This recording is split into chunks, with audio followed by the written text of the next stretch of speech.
Bueno, entonces vamos a empezar con lo que vienen siendo las intoxicaciones en pediatría, que van a ser, pues vamos a dividirla como esta sección en generalidades y toxíndromes, en intoxicación por acetaminofén, paraquat, organofosforados y por cáusticos. Sí, esa va a ser como la manera en la que vamos a distribuir esta temática. Antes que nada, pues recordarles que así aparezco en mis redes sociales, en Instagram y pues el canal de YouTube, y pues que no se olviden por favor de darle like, suscribirse y pues activar la campana para que el canal pues aparezca más gente y pues podamos seguir haciendo este tipo de videos.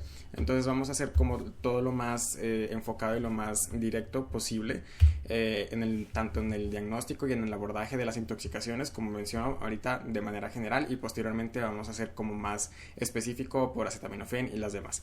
Entonces, en cuanto a generalidades y toxíndromes, pues estas son las bibliografías de las cuales me basé para realizar esta revisión. Sí, miremos que tenemos más que todo como la revista médica, pues es como el manual de Costa Rica, y pues más que todo son artículos de España, que es como quienes están más a la vanguardia en tanto el manejo del paciente pediátrico, entonces con intoxicaciones y toxídromes.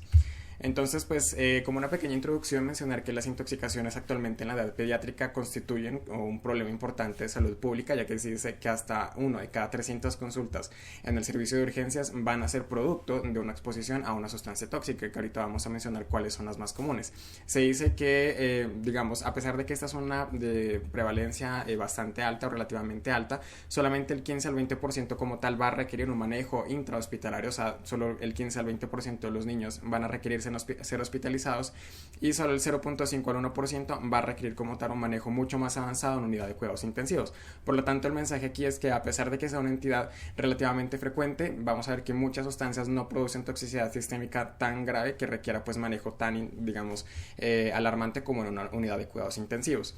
Aquí en la introducción como tal también es importante mencionar cuáles son los principales patrones de exposición, o digamos por qué un niño se puede intoxicar. Principalmente mencionar los mecanismos, que puede ser por un mecanismo no intencional, intencional, más que todo con fin suicida, o con mecanismo recreacional, y de errores de dosificación que están relacionados más que todo con los padres, en los que el médico, es decir, nosotros damos mal la prescripción del medicamento, o los padres pues por automedicación o por cualquier tipo de mecanismo dan dosis que son digamos supradosificación y que llegan a ser tóxicas. Entonces, en el mecanismo no intencional podemos tener la inhalación, pues más que todo por ejemplo de dióxido de carbono, monóxido, perdón, o cuando es no intencional por ingesta, de que el niño más que todo está en 1 a 7 años y es por medicamentos, por ejemplo psicofármacos o demás, que son más que todo productos que pues, es muy común que puedan encontrarse en la casa de los padres, por ejemplo, o productos del hogar, por ejemplo los cáusticos, que son esas sustancias, ir adelantando un poco, sustancias que son bastante alcalinas o ácidas y que pueden producir más que todo lesiones en la mucosa, como quemaduras o incluso perforaciones. Con el fin suicida, más que todo ya resalta a los niños mayores de 12 años en casa, también con medicamentos y sobre todo con psicofármacos, que es como lo que más los niños tienen a mano. Con fines recreacionales, pues en mayor de 12 años en la calle como tal, pues estos niños que pues abusan de sustancias como el alcohol o de drogas ilegales, principalmente resalta lo que es la marihuana, el cannabis, y errores de dosificación, como ya mencioné, principalmente los antitérmicos, en donde destaca el acetaminofén, que pues es el medicamento antipirético que más se utiliza y que lastimosamente es de los que más se sobredosifican y llegan a su estadio tóxico. Debemos tener en cuenta que debemos siempre realizar un diagnóstico diferencial cuando nos llega un paciente posiblemente intoxicado. Primero, pues siempre hay, o sea, esto es una regla absoluta, siempre pensar en que el paciente puede estar relacionado en un contexto de maltrato, abuso o negligencia.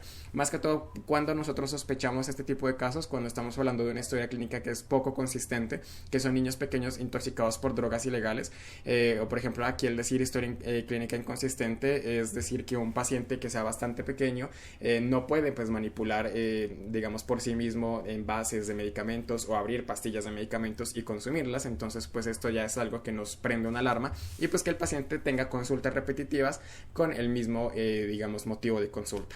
Y las intoxicaciones por vía tópica, que más que todo son por medicamentos que los padres pueden ser por automedicación, administran de manera tópica al paciente, que los padres gran parte de las veces creen que son medicamentos inocuos, es decir, no le van a producir daño al niño, pero pues los niños recordemos que por su fisiología de la piel pueden presentar toxicidad sistémica un poco más frecuentemente que los adultos, por lo tanto es importante pensarlo y pues indagarlo con la familia.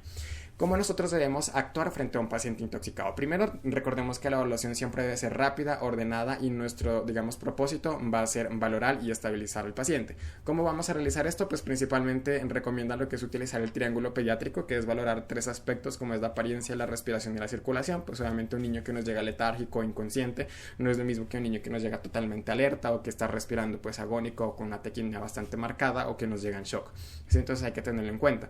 Esta pues digamos es la estabilización del paciente intoxicado siguiendo el esquema del ABCD, que es bastante similar al esquema del trauma del ABCD, pero pues digamos hagamos un poquito nuevamente la revisión, que la vía aérea siempre mantener una vía aérea permeable. Por ejemplo, en casos en que se afecte la vía oral pueda generar edema, debemos intubar rápidamente a este paciente.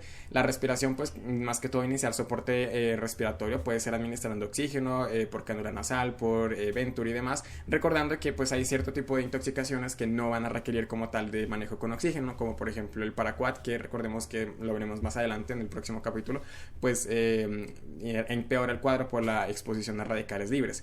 La circulación, pues siempre mantener un acceso vascular e iniciar fluidoterapia puede ser de mantenimiento. La fórmula, recordemos, de 20 cc kilogramo si el paciente presenta shock, máximo 2 o 3 bolos de 5 a 10 minutos. La parte de neurológico, nuevamente administrar oxígeno, detectar y tratar hipoglicemias que pueden ser la causa de esa alteración a nivel neurológico y pues obviamente valorar el Glasgow. Y pues es muy común que los pacientes, lo vamos a ver en toxídromes, presente intoxicación por opioides y ponen una depresión respiratoria y a nivel del sistema nervioso central bastante importante, recordando que su antídoto pues es la naloxona. Y lo que es la exposición, más que todo es a este paciente garantizar un estado de normotermia, evitando la hiper o la hipotermia, iniciar el proceso de descontaminación externa, por ejemplo cuando es órgano fosforados, pues quitar toda la ropa, lavar al paciente y demás, y pues realizar un tratamiento urgente a aquellas lesiones externas que son vitales, como por ejemplo cuando el agente tóxico está en contacto con los ojos. Entonces es una, digamos, algo primordial realizar esta descontaminación con abundante agua en la parte de los ojos. ¿Cómo nosotros vamos a identificar a los pacientes de alto riesgo? O sea, esto es, digamos, nuestro propósito, identificar pacientes que sean catalogados como alto riesgo. ¿Cómo vamos a hacer esto? Mediante una correcta anamnesis, historia clínica y un correcto examen físico bastante completo.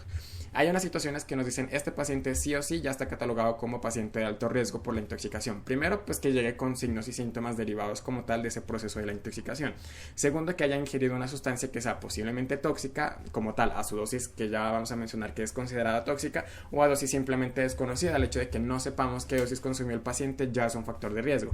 Y pues los pacientes que han ingerido alguna sustancia y que lastimosamente, bien sea por fallos en la historia clínica o porque los familiares no saben o nosotros como tal no sabemos qué sustancia ingirió el paciente, ya debe ser catalogado como de alto riesgo. ¿Cómo nos podemos ayudar pues para determinar del paciente si es de riesgo? Básicamente utilizando esta tabla, me pareció excelente, es de la Sociedad Española. Básicamente nos dice, ustedes deben más que todo centrarse en el anamnesis y el examen físico preguntando, primero, ¿cuál fue la sustancia implicada? O sea, esto es como lo primordial, lo que deberíamos saber siempre. ¿Cuál es la forma de presentación? Por ejemplo, bueno, fue acetaminofén y fue acetaminofén en tabletas o fue acetaminofén en jarabe. ¿Y cuál es la dosis? ¿Cuál dosis se tomó el paciente? Y cuál es la dosis que debe ser considerada como la máxima posible. También tenemos la vía de exposición, pues si el paciente se lo tomó, si lo inhaló, si está aplicado en la piel, en los ojos y demás, es importante conocerlo. ¿Cuál fue la causa de la intoxicación? Es posible pues más que todo preguntar si es una ingesta no intencionada, o sea si el niño fue por error que se consumió las pastillas o si el niño tiene algún antecedente de algún intento de suicidio y demás. ¿Cuánto fue el tiempo que transcurrió desde que el paciente consumió el tóxico hasta que fue llevado al servicio de urgencias para saber a qué nos estamos enfrentando y cómo posiblemente puede evolucionar al paciente, o si ya nos pasamos, como veremos, de unos rangos terapéuticos para aplicar en el paciente? ¿Qué medidas se realizaron en los pacientes? Es muy común que en nuestro medio, más que todo en la parte rural, los pacientes se induzcan el vómito entre los familiares, o sea, le metan los dedos en la garganta para que el paciente vomite, o le administren leche o vinagre, sustancias que coloquialmente se creen que son como neutralizantes o que pueden disminuir el efecto tóxico. Pues estas sustancias no deben administrarse, obviamente, y tampoco se debe inducir el vómito. Ya está demostrado científicamente que no es correcto inducir el vómito, por lo tanto, pues hay que saber si al niño de pronto se le realizó este tipo de procedimientos. ¿Cuál es la sintomatología? Obviamente importantísimo, cómo nos llega el niño, cuáles son los antecedentes personales, el paciente tiene alguna enfermedad a la que debamos saber, tiene algún tipo de alergia, ya había presentado un tipo de intoxicación así en el pasado, intoxicado. Obviamente realizar siempre los signos vitales, temperatura, frecuencia cardíaca, respiratoria, tensión arterial, y pues se recomienda también siempre, recuerden que la glicemia nunca se le niega a nadie, siempre tomen glicemia, recordando que una paciente intoxicado con hipoglicemia es considerado como un paciente de alto riesgo o como un factor de mal pronóstico. Y el examen físico totalmente completo, haciendo más que todo énfasis en la parte neurológica y pues detectar algún signo guía que nos pueda identificar, como veremos en los toxíndromes, pues que el paciente puede estar intoxicado por algún tipo de sustancia o grupo de sustancias. Aquí tenemos los medicamentos más comunes. Esto pues se los traje solamente para que ustedes pues pongan pausa en el video y los miren. Estos son los que se presentan más que todo en los pacientes menores de 8 años y pues cuáles son su grupo y cuáles son los principales tipos de medicamentos. Entonces esto lo vamos a pasar rápidamente. Este sí es importante que lo sepan y esto es casi siempre pregunta de ronda médica, y es cuáles son aquellas sustancias que son consideradas como one pill killers o two or three pill killers. ¿Qué quiere decir esto? Sustancias que pueden producir a pequeñas dosis efectos altamente tóxicos. Por eso es una pastilla muerte, o sea, una pastilla produce la muerte o 2 o 3 pastillas producen la muerte.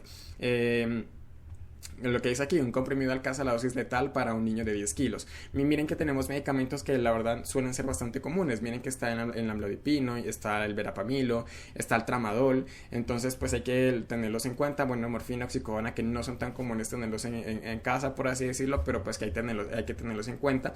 Y los 2 o 3 pastillas que pueden producir digamos ya situaciones letales, como por ejemplo pues la carbamazepina, la isoniazida. Entonces pues para que los tengamos en cuenta y saber que si el paciente llega intoxicado por este tipo de sustancias, pues a pequeñas dosis la mortalidad es bastante alta y pues debemos hacernos más que todo como una idea de cómo puede evolucionar el paciente.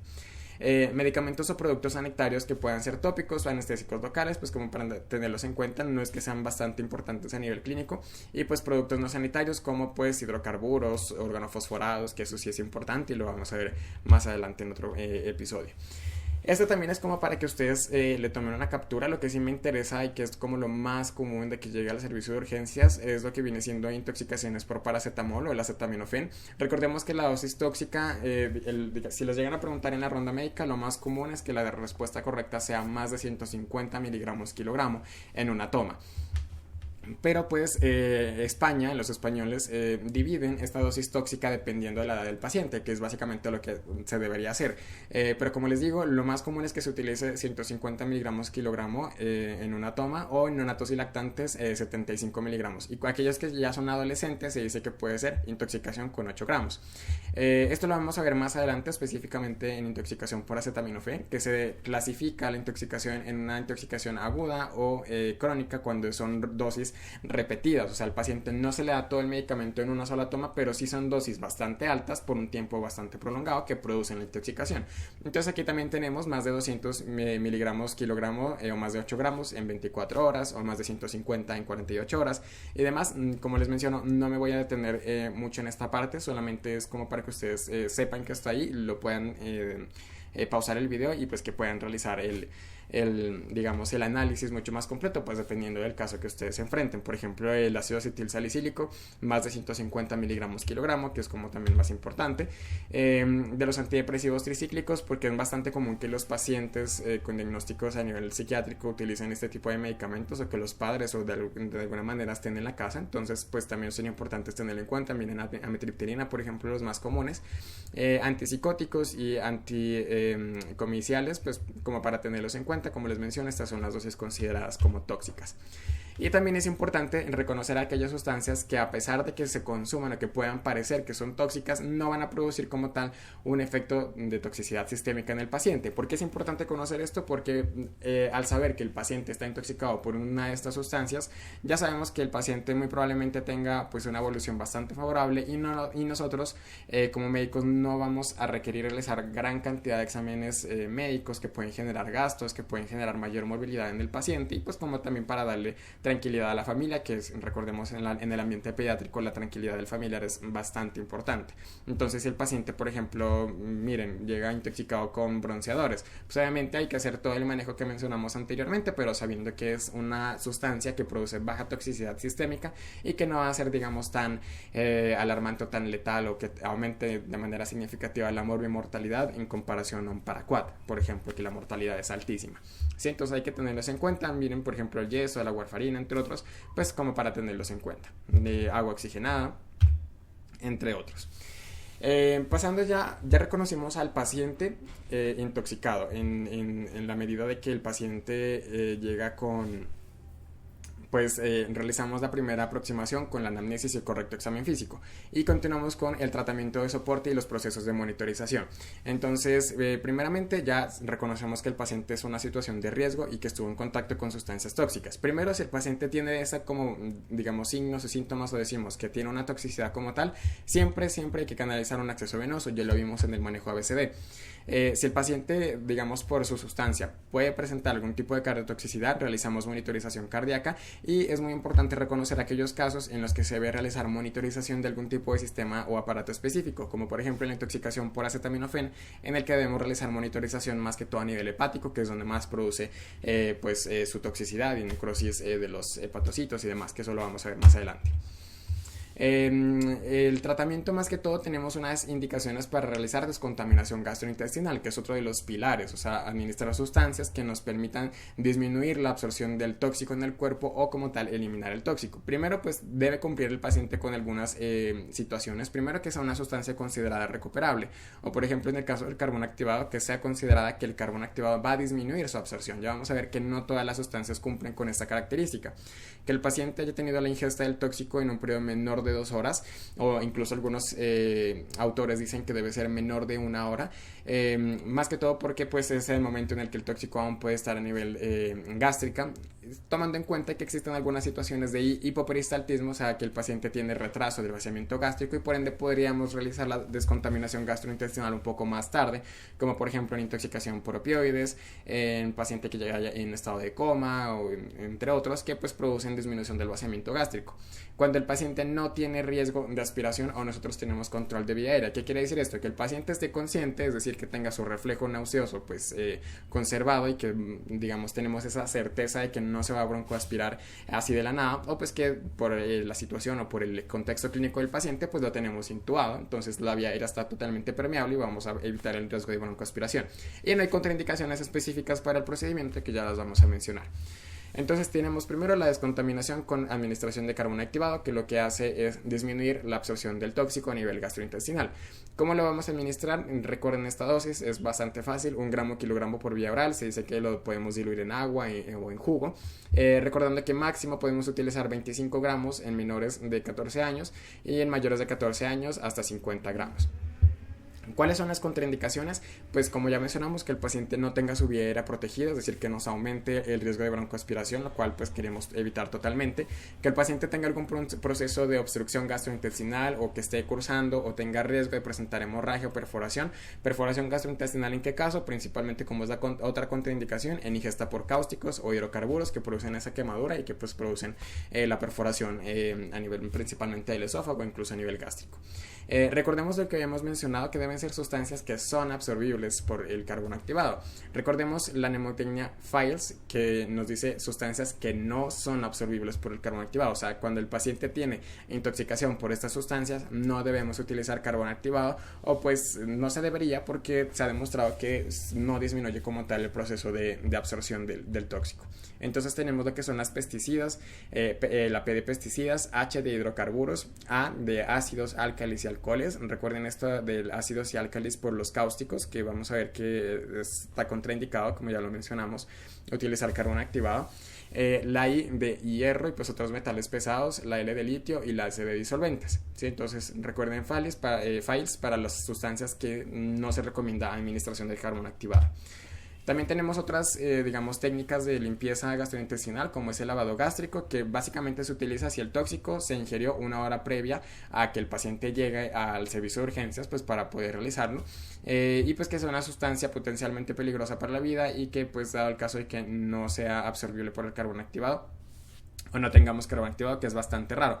Lo común es utilizar ambas, ¿sí? Hacemos lavado gástrico y también utilizamos carbón activado, pero pues cuando dado el caso que no tengamos carbón activado podemos realizar lavado gástrico. ¿Cómo se utiliza? Pues una sonda nasogástrica, introducimos cantidades de solución salina y las vamos retirando hasta que pues digamos el contenido que nosotros extraigamos sea totalmente transparente, sea como la solución que ingresa, la solución que extrae es la misma, ¿sí? Hasta ahí realizamos. Y tenemos el lavado gastrointestinal, que este ya es mucho menos común que se utiliza, incluso pues en mi ciudad no se utiliza. Para realizar este tipo de lavado hay que remitir al paciente a instituciones de mayor complejidad, y es más que todo cuando se indica este lavado, cuando es una intoxicación por sustancias que son bastante graves y que no se absorben por el carbón activado, cuando es una sustancia de liberación retardada y que nos puede producir el daño no a nivel gástrico sino a nivel intestinal como tal, o por ejemplo que tiene cubierta entérica y que transcurrió más de 2 horas, o en aquellos pacientes que ingieren pues parches de medicamentos o drogas de abuso, por ejemplo en el tráfico ilegal de drogas que se consumen como esas capsulitas. En este caso también estaría indicado el lavado intestinal, pues al caso de que una explote o algo por el estilo. ¿Cómo hacemos el lavado gastrointestinal? Pues como le menciono, es poco probable o es digamos poco utilizado, pero pues hay que reconocerlo. Se administra polietilenglicol, estas son las dosis dependiendo de la edad. En los lactantes y niños pequeños, por sonda nasogástrica 250 a 500 ml hora, en mayores de 6 años 1 litro hora, y en adolescentes de 1500 a 2000 cc hora. Se dice que pues hay que repetir esto nuevamente hasta que el contenido salga transparente, lo cual se demora según la literatura aproximadamente unas 4 a 6 horas. Y las contraindicaciones, pues un paciente con compromiso respiratorio, ya mencionamos por qué, inestabilidad hemodinámica, pues porque puede producir estimulación como tal nerviosa, y pues obstrucción, perforación o hemorragia gastrointestinal, pues por el riesgo de provocar incluso una peritonitis, hay que evitarlo en este tipo de pacientes. También lo que ya habíamos mencionado, la descontaminación cutánea ocular, es cuando pues el tóxico entra en contacto con la piel o los ojos, y lo cual pues es digamos una urgencia realizar el lavado con abundante agua por 15 minutos. Entonces cuando es un agente tóxico, cáustico o corrosivo, o sea es un pH bastante extremo y que puede producir alteraciones bastante severas, se considera que el lavado de estas lesiones es la prioridad, o sea debemos dejar lo demás digamos como secundario, y debemos siempre empezar con la descontaminación correcta con abundante agua por 15 minutos. Y si es un agente químico que puede producir toxicidad sistémica, o sea que puede afectar tanto al paciente y puede digamos afectarnos a nosotros como personal de salud al momento de realizar el lavado, como por ejemplo los organofosforados, hay que tener en cuenta que debe realizarse también con abundante jabón y agua, y pues siempre utilizando nosotros como personal de salud protección y elementos de protección personal. Estas son algunas de las, digamos, pruebas más utilizadas, o sea, esto depende como tal del ámbito clínico del paciente, pero pues son como las más utilizadas. Análisis de sangre, pues siempre utilizando gases arteriales para buscar el equilibrio ácido-base, electrolitos, bueno, glucosa, que siempre es importantísimo, nunca se olviden, transaminasas, urea, creatinina, pruebas de coagulación, entre otras. Las pruebas de orina, pues cuando es una clínica como bastante inespecífica y donde podríamos utilizar por laboratorio algún método que nos diga cuál es la sustancia probable de la intoxicación. La radiografía de abdomen básicamente es para valorar a aquellos pacientes con drogas ilegales, o sea, como les mencioné, esas cápsulas que se las tragan, o pues por ejemplo pacientes con perforación de víscera, como por ejemplo perforación gástrica, que pueden llegar con neumoperitoneo, lo podríamos observar en la radiografía de abdomen. El electrocardiograma, cuando es una sustancia cardiotóxica, el paciente tiene clínica cardiovascular para monitorizar esa parte. La radiografía de tórax, pues lo utilizamos cuando las sustancias tienen probabilidad de producir neumonía o infecciones o alteraciones a nivel pulmonar, como por ejemplo los cáusticos, que pueden producir neumomediastino, porque pues si perforan el esófago, entonces existe la posibilidad de que ese aire escape hacia el mediastino y produzca pues el neumomediastino. Y el ataque de cráneo solamente pues cuando sospechamos casos bastante específicos como hemorragia intracraneal, trauma craneoencefálico o edema. Y pues ya para ir acabando, vamos a hablar sobre los toxídromos, que básicamente se define como un síndrome, es decir, un conjunto de signos y síntomas que se observan después de la exposición a cierto grupo de sustancias, que pues nos van a generar características que pueden ser más bien de índole fisiológico, signos vitales, apariencia general y pues demás sistemas como veremos piel, ojos, mucosas, pulmones y demás, que nos pueden ayudar a determinar si el paciente tiene esta sintomatología, cuál va a ser posiblemente el tóxico y cómo lo vamos a tratar. Recordemos que es muy, digamos, los toxídromes son útiles cuando la sustancia tóxica solamente una, ¿sí? Porque pues nos orienta o nos disminuye el rango de equivocarnos entre ver cuál es la sustancia más que es la causante de la intoxicación. Cuando se utilizan más sustancias, dos o más, pues ya digamos la clínica se vuelve mucho más florida y pues va a ser mucho más difícil saber cuál es la causa.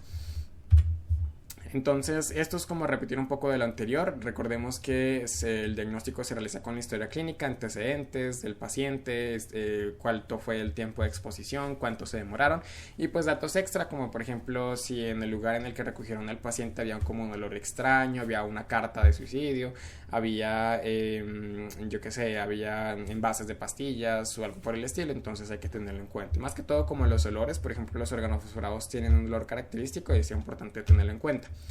El diagnóstico, recordemos con estos tres pilares en el examen físico: estabilizar al paciente, ya mencionamos el ABCD, protegernos a nosotros mismos con nuestros procesos o protocolos de bioseguridad y mantenerlo monitorizado pues para evitar la descompensación del paciente pues para ver la evolución como tal.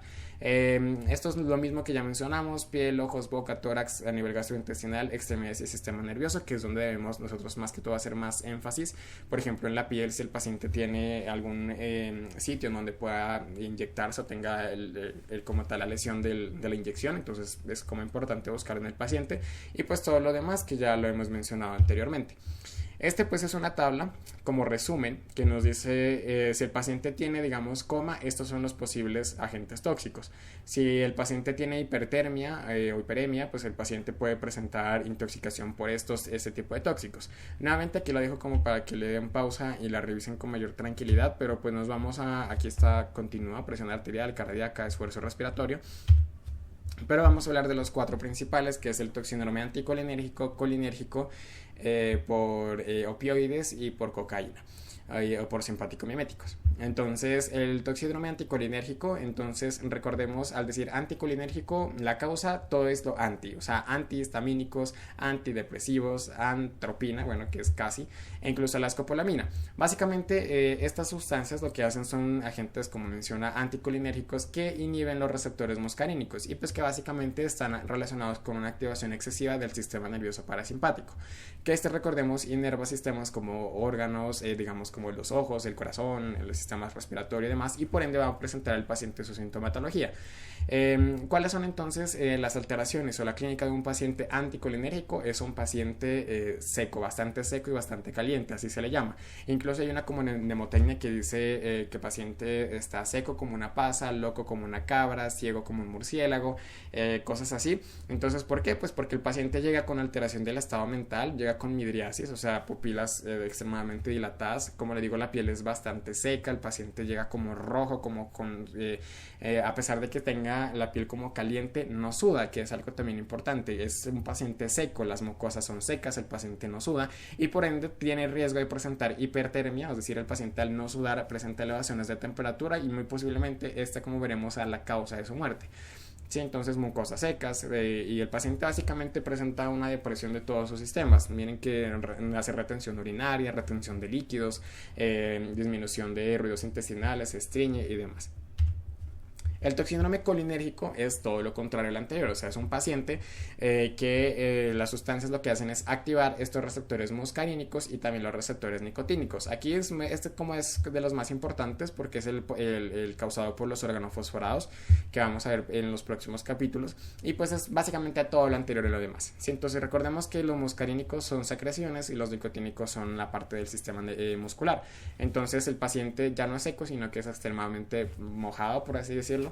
Un paciente que saliva bastante, con cialorrea, lagrimeo, diaforesis, suda bastante, tiene náuseas, vomita, orina, defeca, tiene fasciculaciones, que es la alteración de los receptores nicotínicos, debilidad y broncorrea. Y pues el paciente más que todo puede presentar muerte por paro respiratorio, más que todo por parálisis de los músculos respiratorios a nivel pues esto ya mucho más avanzado, pero pues veremos que con un correcto manejo pues el organofosforados logra salir. El toxíndrome puede producido por los opioides, pues es uno de los más comunes dentro del área médica, pues como el personal médico tiene mayor acceso a este tipo de sustancias. Recordemos que los opioides son opiáceos de origen natural, como la morfina, la codeína, y pues que estos van a actuar principalmente entre receptores, los mu, los kappa y lo delta, y que se dice que los que están más relacionados con la intoxicación son los que tienen afinidad por el receptor mu, porque son los que producen esa sensación de euforia. Entonces son pacientes más que todo por abuso de sustancias o de drogas que pues como por ejemplo en Estados Unidos la del fentanil, que está ahorita en su auge, de intoxicaciones y de muerte porque produce, como veremos, depresión del sistema nervioso central, miosis, que esto es importantísimo. O sea, a un paciente se lo identifica con intoxicación por opioides con su historia clínica del examen físico, y vamos a ver que es un paciente que entró en apnea y que tiene las pupilas extremadamente puntiformes, y que digamos el antídoto es la naloxona. Y es un paciente que puede presentar hipotermia, bradicardia y más que todo muerte, incluso por ese mismo paro cardiorrespiratorio, pues si no se realiza correctamente el manejo. Y el toxíndrome simpático mimético, que es el provocado por la cocaína, las anfetaminas y la efedrina, que pues es como el más común de las películas en las fiestas y así, que el paciente básicamente pues más que todo presentó una estimulación de sus fibras simpáticas postganglionarias, que son las adrenérgicas, que recordemos inervan la piel, los ojos, el corazón y demás, pues que obviamente producen una respuesta fisiológica por esa activación adrenérgica, que son más que todo respuestas excitatorias. Es un paciente extremadamente, su sistema está como extremadamente excitado, que es un paciente con agitación psicomotora, entonces es como bastante en las películas. El paciente puede tener midriasis, también las pupilas se vuelven extremadamente dilatadas, a contrario de los opioides. Es un paciente que es diaforético, entonces que suda bastante, que tiene taquicardia, el corazón le hace mil, es un paciente hipertenso con hiperemia, incluso puede llegar a infartarse, ¿sí? También puede llegar a convulsionar, paro cardíaco, y pues la hipertermia son las posibles causas de muerte de este paciente.